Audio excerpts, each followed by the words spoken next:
All right. Well, welcome to Real Estate Straight Up. I'm Casey Jorgensen, founder of Jorgenson Real Estate. We are a brokerage that primarily serves clients in the Central Texas, which includes Round Rock, Austin, Georgetown, and the metro area. Here today, I am joined by Jackee Princeau. She is one of our top agents here at Jorgenson Real Estate. And she closes about 25, 30 transactions per year. So this segment that we do is called Closer Conversation. So we're going to talk about Jackee, get to know her, and we are going to talk about what makes her special and how she is so successful in this industry. So, hi. Hi. How's it going? It's going good. Nice. This is our first ever sit down and recording. So this is going to be a learning experience and everything else here. I don't know what to do with my hands. Yeah, I don't know. Do I drink my coffee? Yeah. What do I do? Why don't we start off by kind of sharing a little bit about what led you to today, like where you were before real estate, Okay. What got you here with Jorgenson Real Estate, Yeah. and so on and so forth. Okay. Going all the way back to 1999. Just kidding. Mm-hmm. I actually was a costume. Your birth year. My birth, yeah. Exactly. Yep. I was actually a costume designer for a very long time before I entered the real estate world. And when I moved to Texas, we moved to Texas to buy a house and to be closer to family. And through that process, I was like, wow, this is pretty interesting. It was during the crazy time. Mm-hmm. So that appealed to me, of course. So my real estate agent was actually a Jorgenson Group. Really? Yeah. Can I say names? Yeah, you can say names. My real estate agent was Shannon Bowman with the Jorgenson Group. And when I mentioned that, hey, this could be kind of a cool life change because I needed a new job being in a new place, and I wasn't going to do costume design in Texas because I didn't know anybody. And she said, well, I actually think there's a spot on our team. And I said, really? Tell me more. And she introduced me to Casey, and Casey hooked me up with the job as a transaction coordinator. That's the person that kind of, handles the file after the contract is in and make sure that it gets all the way to closing seamlessly. And so I felt like that really kind of helped my confidence in a way because I could understand the whole contract process on the back end. And so when I finally felt ready, I was like, hey, Casey, I think I want to move up and become an agent. It was right around the time my son was turning 1 year old, and I really wanted to have a flexible schedule. We'll talk about that later. But that appealed to me in many ways. And here I am. And I remember back then, so that was the heyday, the insanity in Austin during the COVID market. And so I remember Jackee was working anywhere between 15 and 25 transactions per month on that side. It was what? There was one point that I had 41 contracts. Yeah, it was madness back then. So, yeah, and I remember the conversation. I remember when you sat down and you said, hey, I kind of want to take the next step. I love the real estate agent side of it. I think I can do it. And I was like, I think you can do it. I think you're going to do great at it. And so within, I want to say, your first year, you did replace your salary income. And then it just has been increasing in a decreasing market since then, which was really cool. So I love that there are a lot of times. One of my noticings, is that a word? One of my noticings in real estate is real estate agents start off as real estate agents, and they have like this level of freedom, and they kind of fall into this trap of sleeping in and doing this other kind of stuff. And I remember when you started, you treated it like a job still, and you showed up and you did the things like a job. And I know that was awesome. So, yeah. So now, where do you live? Like, who do you primarily serve? Like, what does your client base kind of look like? So I live in Georgetown now. I was living in Round Rock before, so I know both areas pretty well. I would say that my focus, it's a pretty even breakdown of listings and buyers, but I really love first-time home buyers, kind of specialize in that because I really like to help. I would really like to help people build wealth through real estate, and starting at a younger age kind of helps with that compounding. Yeah. And I just want to really kind of motivate people to get in the game a little bit earlier than I did. And so first-time home buyers, I feel like, is a great population to serve. Yeah, I love that. It's what's crazy to me, that the most recent study, that average age of a first-time home buyer is 40 years old. And like, I'm 40 right now. And how many houses have you had? I've owned so many properties. Now, the prices were different back Sure. then. It was a little bit easier. Sure. But that said, it's mind-blowing to me that as a country, our average is 40. And I know it's tough, and especially right now, it's first quarter of 2026. I don't know why I looked over at my notes. I should know that. But it's the first quarter of 2026, and we've got high inflation, and oil prices are going up currently, through the roof and everything. But it's really interesting just to see not as many people wanting to own homes at a super young age. So yeah, that's really good. That's admirable. What when you first kind of you mentioned you're kind of even keeled between listings and buyers. You prefer the first time home buyer. What has it been like working with sellers in the past couple years in a market that's kind of been balanced and in favor of buyers? Well, I love this question because I'll tell you this. It's kind of black and white. If you follow the process and you trust your professionals, you get the job done. When you don't, your house sits. And those are pretty two clear lanes. And I mean, I hate to, throw people under the bus, but when you don't listen, those are the results you're going to get. It's funny. I just saw on my Instagram this morning that there's a guy, it's making the rounds on social media, but he used ChatGPT to sell his house. I saw right? This, yeah. And it said that it helped him from everything from pricing strategies to the language he used in the listing and the contracts and everything. And it said he saved tens of thousands. How does he know that he saved tens and thousands? Yeah, and that's what. So they said he had 5 offers in 72 hours. And went and did that. Interesting. And what's interesting is ChatGPT probably told them to price it to sell, and they just listened to the ChatGPT versus an agent probably would have said, hey, if you want to get multiple offers, we need to price it aggressively here. But for some reason, most people want to start at that higher price point and test it out and see how it goes and give it a few weeks. I think ChatGPT knows that's not a winning strategy. No, so, it is not. Maybe combined between agents and AI, we'll be able to show people the light so they listen to us. Because I can't imagine a world where an agent couldn't have gotten 5 offers, if you price it correctly, right, in that time frame. So what are you seeing right now? Like, what are you experiencing right now in the Austin and kind of Williamson County markets? Yeah, as I mentioned, it's not as crazy as it was before, which is super duper exciting for my buyers because we actually have a little bit more wiggle room. We don't have to pounce on the first. Maybe this could work off a house, which I love. We're able to get concessions.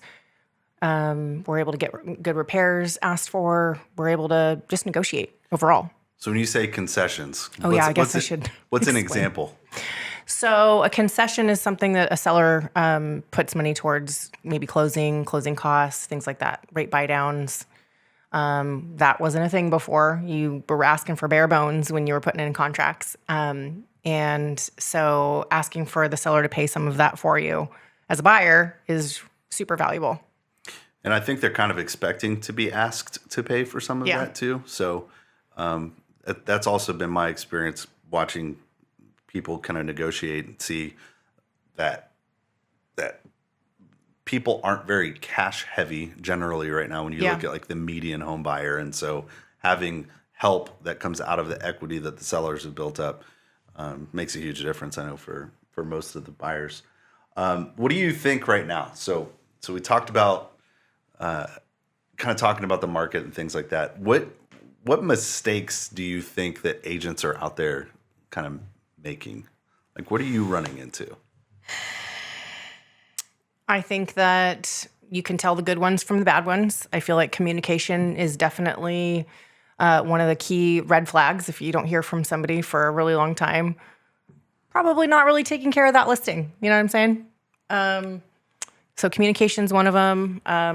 Telling sellers what they want to hear to get the listing. That's definitely, I've seen that.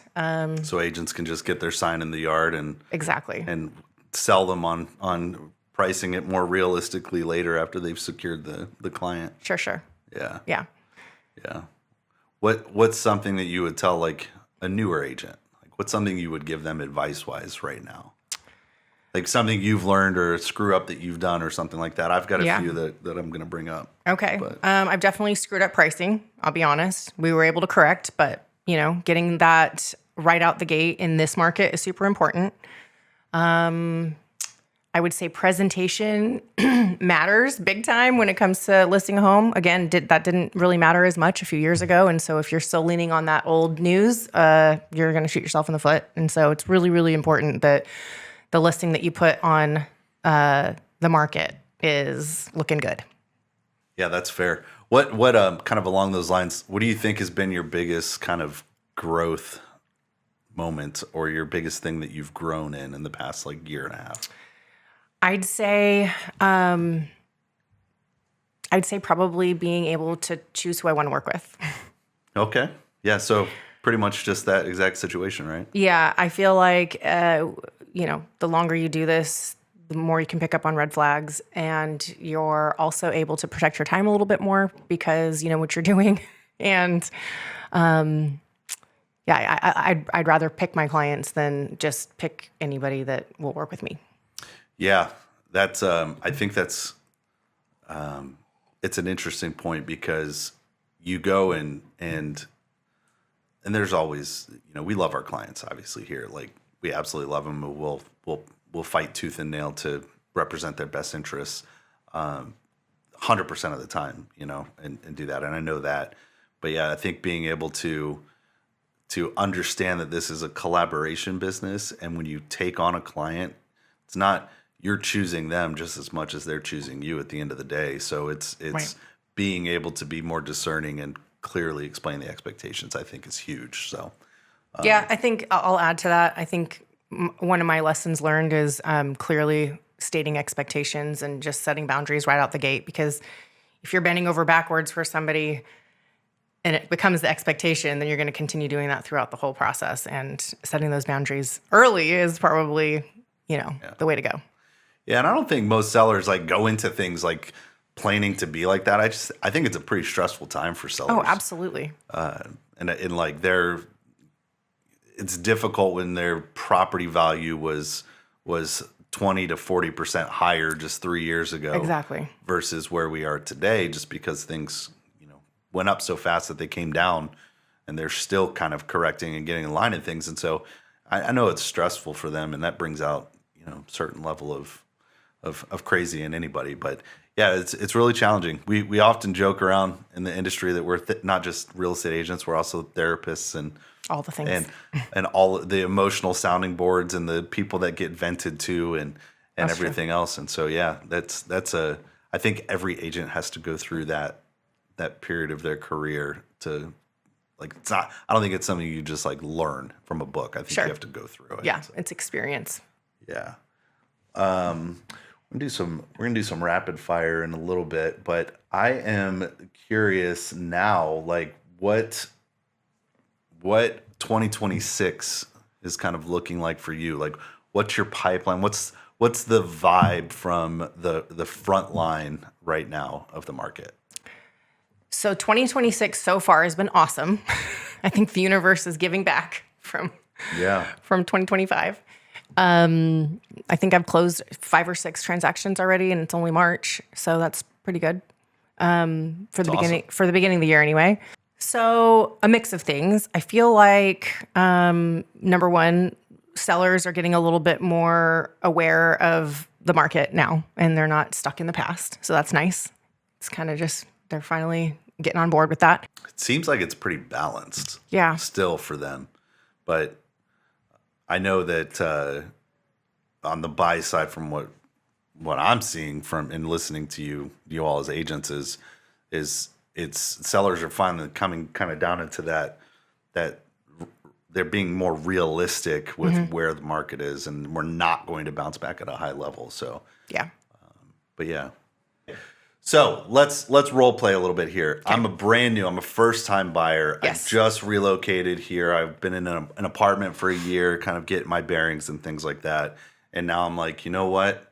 I think we're the market is in a place where I can actually start looking at real estate. I actually have a good idea of what I want. What does that process look like for me? Yeah. I reach out, I go on ChatGPT, I say who's the best agent in town, and they say Jackee Princeau, Jorgenson Real Estate is our most trusted agent here in Georgetown where you're looking. So reach out to her. Yeah. They reach out and they say, hi, I'd love to set up a phone call or whatever. Yeah. Walk me through kind of a little bit of that process. Sure. And some key things that you would explain to me as a buyer. Yeah. So it all starts with a phone call, that very first phone call, to make sure you're kind of in the place that you need to be to move forward with the home. So I ask a few key questions like, how long have you been in your job or your current industry? And do you have a little bit of a cushion saved up? If you don't, that's okay too. But I kind of like to know ahead of time. If the phone call goes well, I move on to the consult. That usually takes about an hour. I'd like to meet people in person because it really helps me get an idea of the vibe. But if they want to meet online, that's fine too. I'll set up a Google. This beautiful downtown Round Rock office that they can come in and hang out in. Yeah. So we'll set up a consult. I have a whole presentation that I go through with them so they can follow along visually. And from there, I usually tell them now it's time to go get a pre-approval, depending on their financial situation. If it's cash, then that doesn't apply. But once they get set up with a lender and they get that number in place, then we start looking. Perfect. It can be, the thing is, it can be really, really quick. It's actually a lot quicker than some people think if they have all of the things in a row. Yeah. What's wild is, and I always thought this was an interesting situation when I met with buyers. I would say, hey, we're going to go out. You're going to give me your criteria. We're going to have a good conversation. I might find the perfect place for you our first time out. Yeah. Or we may find that online. And a lot of them found it and they're freaked out. They're like, we've only been out one time. That happened to me with my current clients. Yeah. Yeah. I don't think it's not abnormal for that to happen. We actually track that. And on average, we show our buyer clients 9 homes right now. Is it 9? Yeah. So that's kind of the brokerage wide. That's the average. Some of them see a lot and they have a lot to choose from right now. Right. And some of them first time out. That's what it is. But usually, 1 to 2 times out is all it takes at the brokerage level. Yeah. With that. So do you want to do some rapid fire? Okay. I'm ready. What's one thing that you think a seller should do prior to listing in Clean your house. Almost every case? Clean your house. Can you say it again for the people in the back? Get your house deep cleaned. Deep cleaned and declutter. Yeah. First thing before anything else. Which we set up a consultation Absolutely. with a professional for the decluttering, right? Yeah. So that makes sense. Yeah, I don't know what chemical they use. I don't know if it's what is it? Fantastico or Kaboom? Fabuloso. What did I say? Fantastic. Fabuloso. Wait. It's fabulous. Fabuloso. Fabuloso. Is it the purple bottle? Yes. Yeah, there is something about it's like a buyer aphrodisiac, that stuff. You walk in the house and you're like, oh my God, this place is so clean. Good. So good. Yeah. So that's good advice. Okay, what's one thing every buyer should stop doing? Stop overthinking it. That's fair. You don't need a unicorn of a house. Get the 80% house. Get the 80% house where it checks all of your boxes and then some, and then go with that. I've told buyers in the past that you can change every single thing about a house except for the location. There's an exception to that. If it's up here in Beam House, I guess technically you could up and move it to somewhere else, but you can change everything but the location of the actual property. So Yeah. yeah. I feel like focusing on location and layout are the two biggest things. Of course, people, especially first-time home buyers, they don't have a ton of cash to sit there and remodel a whole house. But if it's little things like, light fixtures or drawer pulls or things that are not super crazy to replace. Even countertops aren't that crazy to like redo and like that kind of stuff. I mean, it adds up, but yeah. Sure. Yeah, that makes sense. What about education or books? What's one thing that you can kind of recommend? I know you've gone through a couple. As an agent or as an agent? Okay. I really liked Ninja Selling. Yeah. That one was really good. Yeah. That was a good one. It was easy to digest as well because it was very story-like. And so Ninja Selling was one of my top books.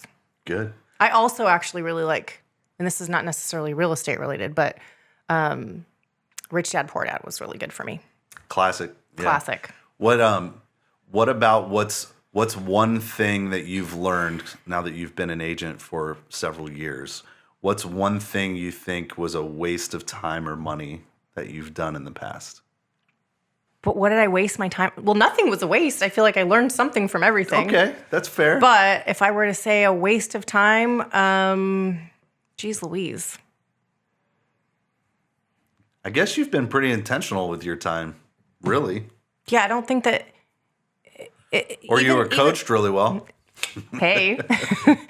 I think that most things I learned something from. Maybe it didn't give me... it didn't produce business, per se. But at least it helped me learn something. Well, let me ask a different question along the same lines. So, what are you spending your time doing right now that you're finding effective? Like, I know that we are a sponsor and a preferred brokerage for Terra Vista and Round Rock. Yes. Right? And I know you're very present at those events. Every single one. How has that been going? That's been great.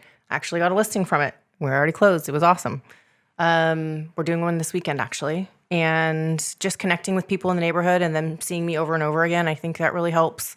I'm also writing several handwritten notes to the neighborhood and letting them know, like, hey, your neighbor's house sold with multiple offers in under 7 days.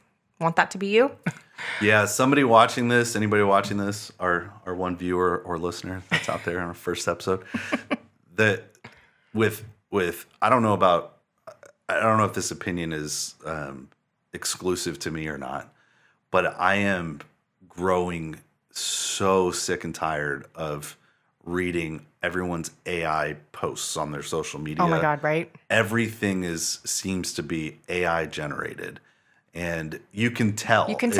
It doesn't feel genuine. It's like if I cook something in a crock pot, I know it's cooked in a crock pot. Like I can taste that. You know what I'm saying? Yes. Like you're like, oh, it's a crock pot, man. Like I can taste. I don't know what it is. Yeah. I don't know if the ceramic or lead paint is leaking into my food or whatever. Intuition. Yeah, but I'm like, I know this, and I see it, and I'm like, this was written by AI, and I'm growing sick of seeing it, and I'm missing the authenticity of things. I had a title rep I know that, I don't know, maybe he was drinking or something, and kind of posted a rant on his social media. Somebody wronged him, and he was kind of calling him out. And I was like, it's kind of iffy to go post on social media. But I was like, it was littered with errors, and I was like, but by God, man, that is authentic. I know that that's how he feels right now. Like that's it. The handwritten note, I think, is going to be the most valuable relationship building tool in an agent's toolbox, because there is not a single person on the planet that doesn't appreciate an actual handwritten note. Yeah. And especially if it's authentic and heartfelt and you actually are saying something or something like that. And not straight.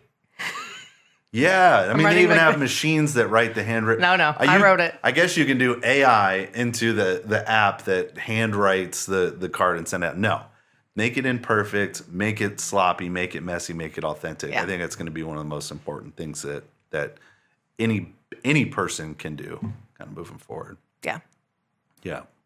Okay, so you're spending your time working in the community that we are kind of preferred agents for, preferred brokerage for in Terra Vista. You are sending handwritten notes. Kind of sounds like the in-person, authentic stuff is That's what's working for me. working. I don't like cold calling, Casey. I'm sorry. Yeah, we don't. If you get a cold call from somebody in my brokerage, text me directly because we don't play that game typically. Yeah. So okay, cool. What else? One thing I like to tell any client of mine when they're looking, or it doesn't even have to be a client of mine, but somebody that's looking for an agent, is that do they make you feel comfortable? Because this is a really big moment in your life, whether you're a seller and you're having this person walk through your house and look at all your stuff and judge you, or if you're with a first-time home buyer and they don't know diddly squat and they're asking a lot of questions and they need to feel okay asking those questions and that you're not going to make them feel stupid. And so it's really important. And I think that's something that's kind of overlooked when you're looking for an agent. Like, do they make you feel comfortable? Yeah. It's important. Big time. I mean, there's an intuition too. Like I've always said, birds of a feather flock together, right? People want to work with people like them and that they like. And so that intuition where something's just not quite right. Yeah. I think making sure that comfort level, that's really solid. Yeah. Solid advice. I've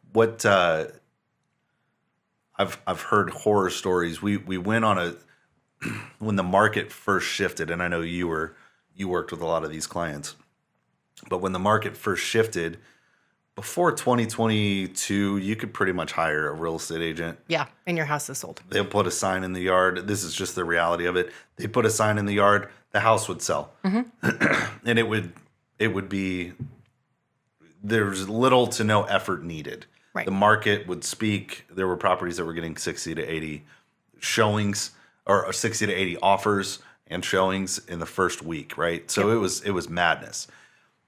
I remember that there was a period of time, and it was really 2023, where, and I know you worked with a lot of these clients, where people would hire an agent that wasn't professional or experienced, especially in a shifting market, and it wouldn't work out. And we were the rebound call. And what would happen is they would hire their hairdresser's sister's ex-fiance to go and sell their house, and just there was no research. Then they would do research for the reputable offices and the reputable people, and then reach out and go through an interview process. And I know we worked with a lot of those. Mm-hmm. And the horror stories that we heard from their first agents, it was crazy. And usually we could pinpoint what it was that they needed to shift. Yeah, be like, oh, all you needed to do was paint this section of the house, or they had the schools listed wrong in the MLS, which is a huge point for this and stuff. And so, I think, and I think a lot of times it came up was they just weren't comfortable with that agent in the beginning and comfortable having a direct conversation on any of that.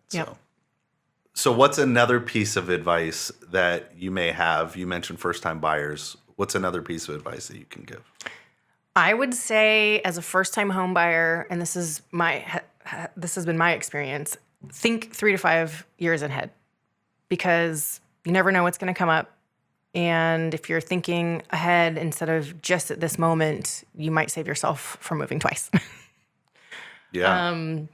Whether that means you're growing your family in a couple years, whether that means your job might change. I mean, I guess no one has a crystal ball, so they don't know whether these things are going to happen or not. But if you're trying to plan 3 to 5 years in advance when you purchase your first home, I think it's a really smart move. Yeah, I guess that's probably what keeps people from buying that first home, is it is a longer commitment. And I don't know if people are ready to make a 3 to 5 year commitment. Yeah, that's true. That might be a contributing factor. I know that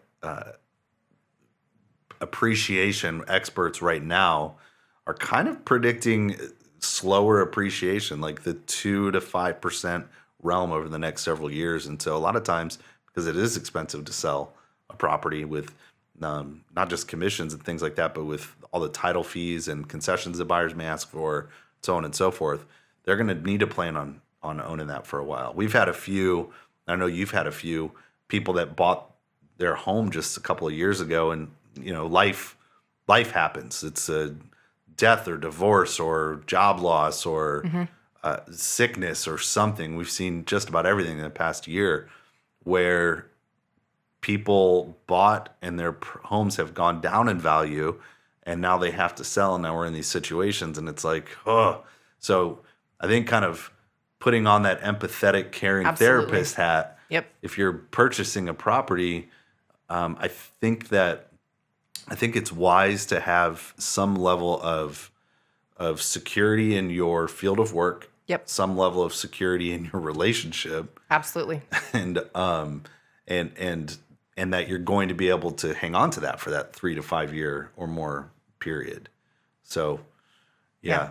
And that's a weird conversation to have. Agreed. Those, not just weird, but people are in dire straits in some of these situations, and yeah, it's a tough conversation. And don't shoot the messenger, but that's just kind of how the market's playing out right now. Yeah, we have a tough one right now. There's people that reached out. They bought it new, and they bought it, I think, in 2023. So a lot of the market correction has already kind of taken place. So they didn't get the 2022 to 2023 decrease at least, but they moved in, not with us. We did not represent them on the purchase. And they also got solar panels installed. And so they have this huge lien, and now they're getting divorced, and they have a job loss. Oh dear. As a part of one of them as well. And so they're in a position where they need to now short sell and figure out how and who is going to pay off the lien from the solar panels and things like that. Pretty tough situation. That's super tough, man. Yeah. I don't know why I brought it up, but well, I think it's important to let people know that we'll not back down on transactions like that. A lot of I had a seller recently. They had not the best house and not the best situation. I guess I should say not an easy situation, and so no one would call her back. And I was like, that's weird. No one would call you back. And then she told me what was going on. I was like, oh, gotcha. This is not going to be easy. Yeah. We don't back down. We'll do it anyway. Yeah, that's true. That's fair. Good. Well, Jackee, thank you. Is this it? I mean, we can keep going. I'm just kidding. We could talk about the weather or something else, I guess. But I appreciate it. This is our first one, so it's imperfect. So very imperfect. Be gentle. You did good. I don't know. Be gentle with us here. But it was. This has been really good. If you're in the market, especially in the Williamson County, North Austin type of area, Jackee is a really great agent to talk with. She knows her stuff. She's like she said, worked the back end of our real estate transactions for many years and kept everything going. So she knows the contract, she knows the process, she knows what to do. She's a great resource, great negotiator to talk to. So thanks, Casey. Yeah, you good? Yeah. All right. Very good. Sweet. Okay. See y'all later. Bye.